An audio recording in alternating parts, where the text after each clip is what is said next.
Корку, әл-хауф деген коркуну хауф деп коет. Бул эң негизги ибадаттардан.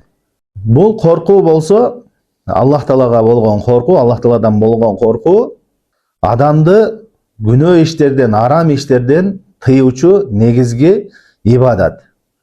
Эгерде жүрөктө коркуу жок болсо, адамда Аллахтан болгон коркуу жок болсо, ал арам нерседен, жаман иштерден тыйылбайт. Ошол себептен мисал үчүн капырлар, жөөттөр, яхудилер, еврейлер, алар бардык нерсени кыла берет.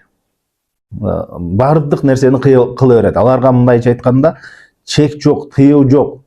Эмне себептен? Анткени Аллах Тааладан коркуу жок. Мисалы үчүн жаш балдарды өлтүрүү, жаман өтө ыплас жаман иштерди кылышат да. Кээ биркилер айтат да, мисалы үчүн жөөттөр булар кыйын, бар жокту башкарып алды деп. Бар жокту ошолордун көзөмөлүндө болуп атат деп. Чынында ал кыйындыгынан эмес. Ал эмне? Аллах Тааладан коркпогондуктан. Адамга бир тыюу жок болсо, чек жок болсо, адамдын айла качып кутулбайт да, бардык нерсени кыла берет да адам.